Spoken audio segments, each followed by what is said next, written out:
Përshëndetje të nderuar teleshikues, ja ku u takuam sërish në këtë edicion informativ, ku në vim juftoj që të ndiqni informacionet e përgatitura.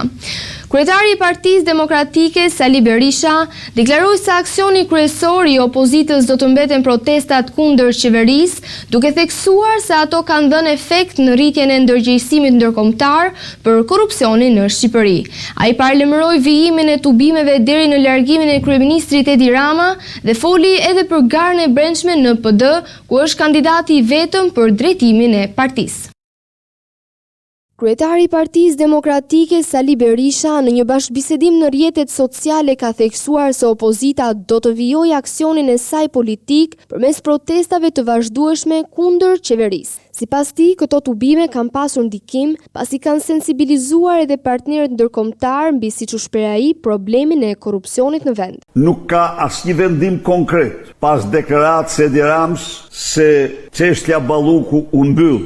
Ajo që ndodh është Balluku si kryeministër në hije, Balluku vendimar si kryesor në partinë e krimit. Balluku çdo ditë shkon në ministri dhe në agjensit që drejtonte më parë për të vazhduar drejtimin e tyre dhe për të ndryshuar dokumenta. Lubia është bërë të merr për deputet dhe drejtues të Partisë Socialiste. Ne jemi në këmbë dhe ne do vazhdojmë kryerritjet tona paqësore gjërë në largimin e Edi Ramës. Në të njëjtin komunikim, ai u ndal edhe te zhvillimet brenda Partisë Demokratike, ku të shtunën pritet të zhvillohen zgjedhjet për drejtimin e partisë. Berisha është kandidati i vetëm në garë dhe ka theksuar se procesi është legjitim pavarësisht mungesës së rivalëve. Kur drejtuesi vazhdon të jetë në garë, të qëllojë në garë, nuk ka kandidat të tjerë në të referendum. A është kjo garë plotësisht legjitime? Legitimiteti i kësaj gare përcaktohet nga vota e lirë e antarësisë. Kjo është gara më e plotë, më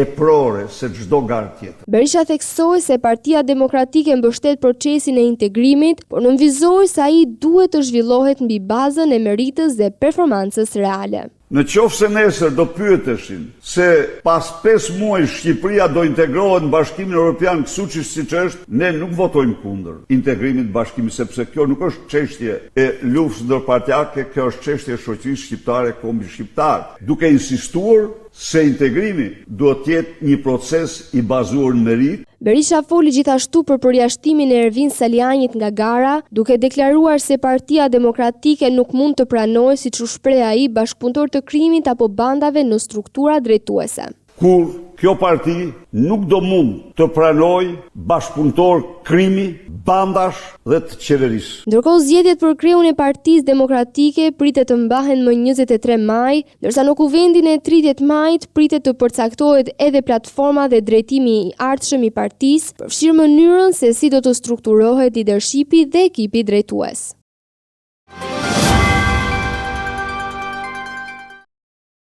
Drejtori i përgjithshëm i Policisë së Shtetit, Skënder Hita, mori pjesë në ceremoninë e rivarrimit të dëshmorit të Adeut në Vrus Cenelia, duke vlerësuar sakrificën e tij dhe duke e cilësuar si një simbol të përhershëm të shërbimit ndaj shtetit. Drejtori i përgjithshëm i Policisë së Shtetit, Skënder Hita, mori pjesë në ceremoninë e rivarrimit të dëshmorit të Adeut në Vrus Cenelia, efektiv i rënë në krye të detyrës në Fier 2 vite më parë. Gjatë fjalës së tij, Hita vlerësoi lart sakrificën e efektivit, duke theksuar se në Vrus Cenelia nuk përfaqëson më vetëm emrin e një inspektori policie, por tashmë është pjesë e panteonit të nënës Shqipëri, si simbol i shërbimit dhe integritetit në detyrë. Ai e cilësoi ceremoninë jo thjesht si një akt shoqëror, por si një kujtesë dhe betim për shoqërinë shqiptare, për respektimin e sakrificës së përditshme të punonjësve të policisë që shërbejnë në mbrojtje të rendit dhe sigurisë publike.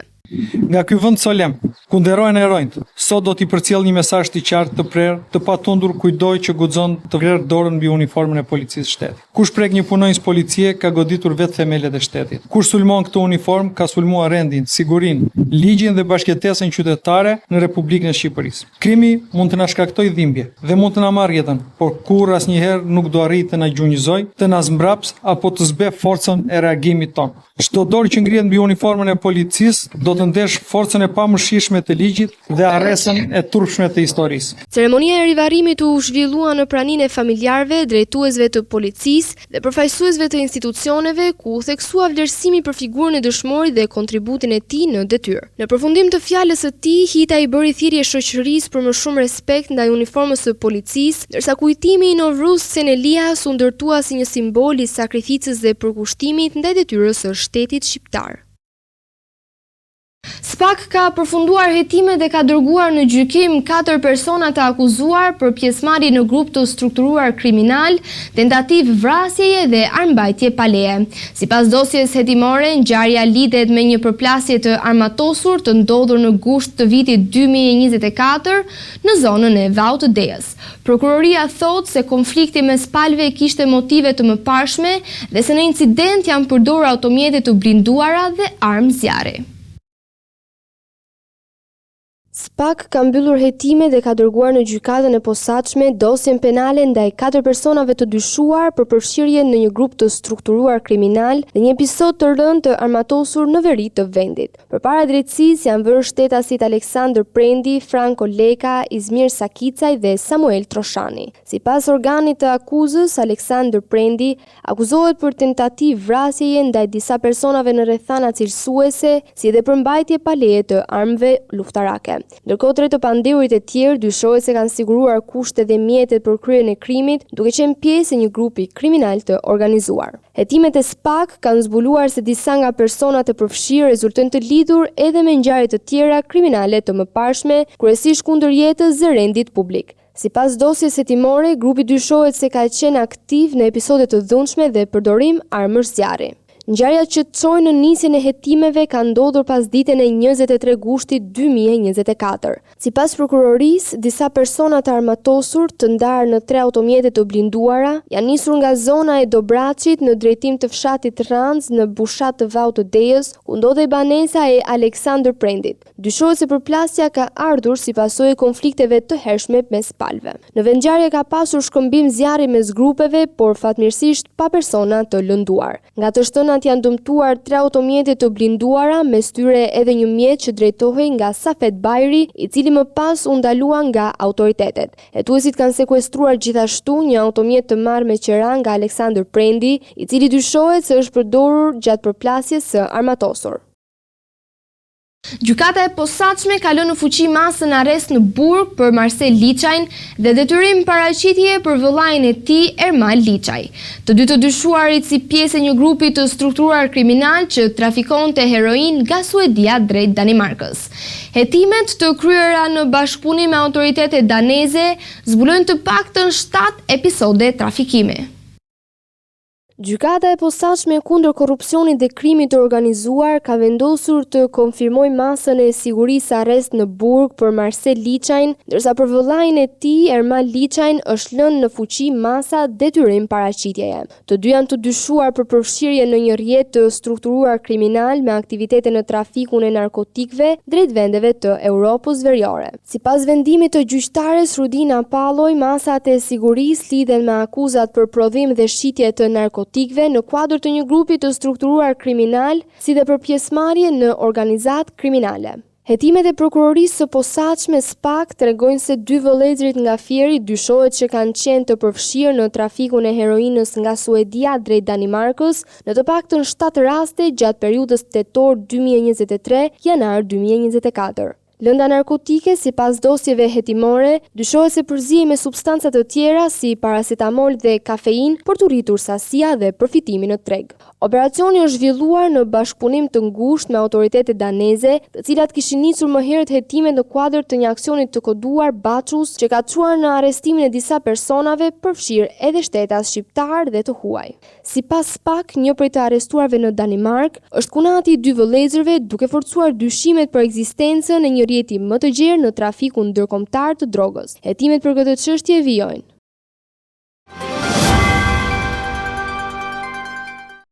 Një aksion i Agjencisë Mbikëqyrjes Policore në Sarandë ka çuar në arrestimin e shefit të komisariatit të qytetit Gëzim Bashllari dhe 3 efektive të tjerë të dyshuar për tolerim dhe favorizim të një ndërtimi pa leje Buzdetit.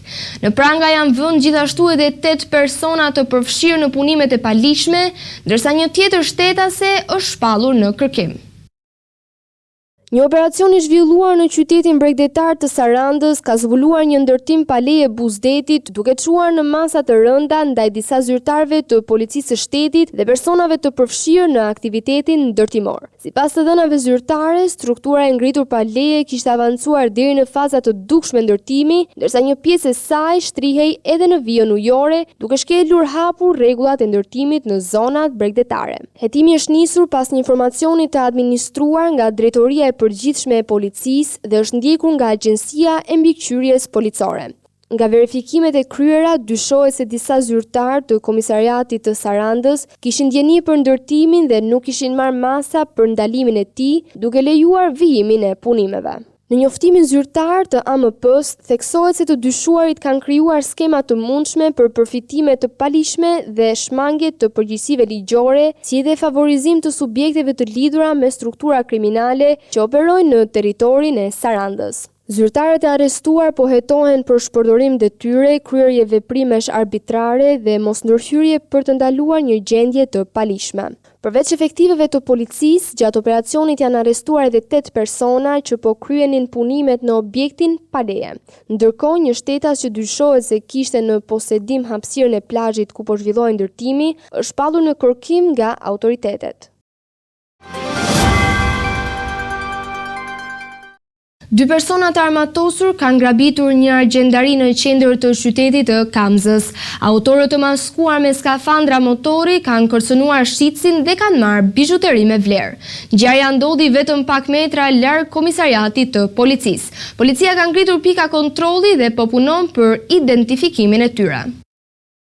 Një ngjarje e rëndë kriminale është regjistruar mesditën e së shtunës në Kamës, ku një argjendari është bërë shënjesër e një grabitjeje të armatosur. Sipas të dhënave paraprake, rreth orës 13:00, 2 persona të pa identifikuar kanë hyrë në ambientet e argjendarisë Roy, e cila ndodhet në qendër të qytetit edhe shumë pranë komisariatit të policisë. Autorit kanë qenë të maskuar me skafandra motori për të shmangur identifikimin dhe njëri prej tyre dyshohet se ka qenë i armatosur me një armë zjarri, me të cilën ka kanosur punonjësin e biznesit. Pas kërcënimit, ata kanë arritur të marrin një sasi bizhuterish dhe më pas janë larguar me shpejtësi nga vendi i ngjarjes me një motor. Sipas zburimeve paraprake, dyshohet se autorët kanë përdorur edhe një armë të tipit automatik gjatë largimit. Menjëherë pas sinjalizimit, forcat e policisë kanë mbërritur në vend ngjarje dhe kanë nisur kontrollet në zonë, duke ngritur pika të shumta kontrolli në rrugët hyrëse dhe dalëse të Kamzës. Grupi hetimor po vijon punën për mbledhjen e provave, sigurimin e pamjeve të kamerave të sigurisë dhe identifikimin e autorëve me qëllim zbardhjen e plotë të rrethanave të grabitjes dhe kapjen e tyre sa më shpejt.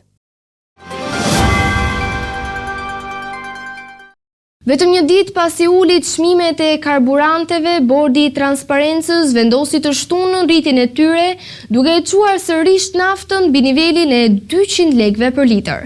Rritje pësuan edhe çmimet e benzinës, si në tregun e Pakicës, ashtu edhe në atë të Shumicës.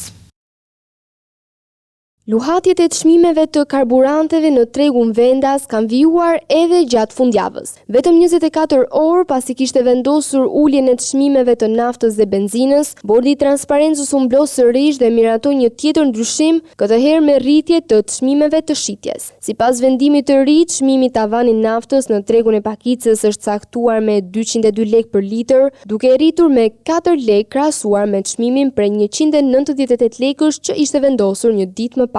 Me të njëjtën vlerë u rritet edhe çmimi i naftës në tregun e Shumicës, ku tashmë 1 litër do të tregtohet deri në 190 lekë. Rritje ka pësuar edhe benzina. Pas uljes mes 2 lekësh të miratuar të premten, Bordi vendosi që çmimi i saj në tregun me Pakicë të shkojë në 188 lekë për litër ose 3 lekë më shumë se niveli i mëparshëm. Ndërkohë në tregun e Shumicës, benzina nuk duhet të shitet mbi 176 lekë për litër. Vendimet e njëpasnjëshme të Bordit reflektojnë ndalu hatjet e çmimeve në bursat ndërkombëtare të karburanteve, të cilat ndikojnë drejt për drejt në tregun shqiptar. Ndryshimet e shpejta të çmimeve kanë sjellë reagime nga qytetarët dhe operatorët e tregut, të cilët përballen me paqëndrueshmëri të vazhdueshme në sektorin e hidrokarbureve.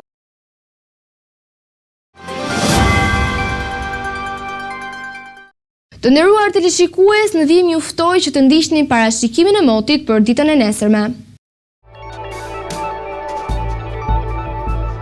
Territori shqiptar për datën 17 maj 2026 do të karakterizohet nga mot kryesisht i vranët me reshje lokale shiu dhe temperatura të freskëta për periudhën. Paraditja do të jetë me vranësira të dendura në shumicën e zonave, ndërsa reshjet e her pas hershme priten kryesisht në zonat qendrore dhe jugore. Pasditja sjell përmirësim të lehtë të motit në disa qytete perëndimore.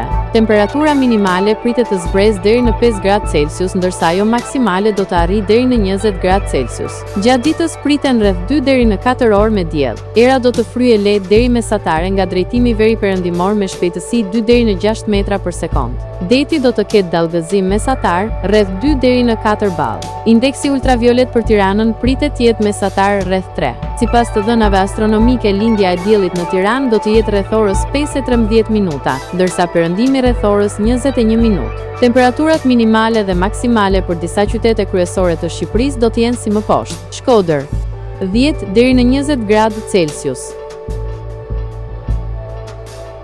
Kukës 8 deri në 18 gradë Celsius.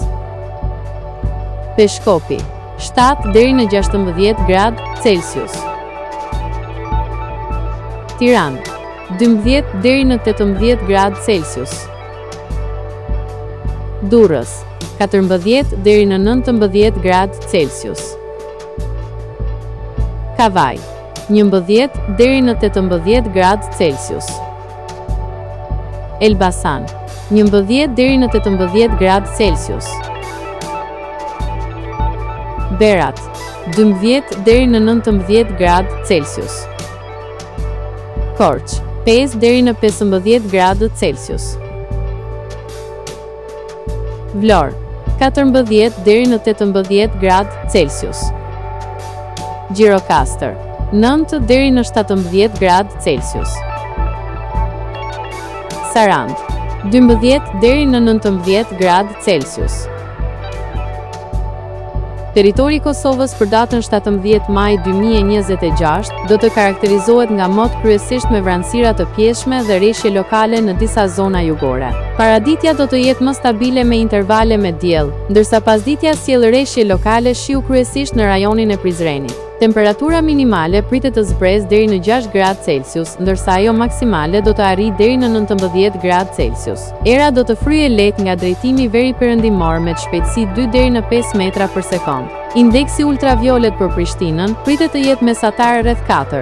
Sipas të dhënave astronomike, lindja e diellit në Prishtinë do të jetë rreth orës 5:04 minuta, ndërsa perëndimi rreth orës 19:59 minuta. Temperaturat minimale dhe maksimale për disa qytete kryesore të Kosovës do të jenë si më poshtë. Mitrovica 8 deri në 14 gradë Celsius. Podujev 6 deri në 14 gradë Celsius. Skënderaj 9 deri në 16 gradë Celsius. Pej 10 deri në 15 gradë Celsius. Prishtinë 7 deri në 15 gradë Celsius. Gjakov 11 deri në 19 gradë Celsius. Malishev 9 deri në 16 gradë Celsius. Gjilan 7 deri në 15 gradë Celsius. Ferizaj 9 deri në 15 gradë Celsius. Kaçanik 7 deri në 15 gradë Celsius. Suharek 9 deri në 17 gradë Celsius. Prizren 10 deri në 15 gradë Celsius. Të nderuar teleshikues, që ishte gjithçka që kishim përgatitur për ju në këtë edicion informativ. Së bashku do të rishihemi në edicionet e ardhshme. Deri atëherë, miru takofshim.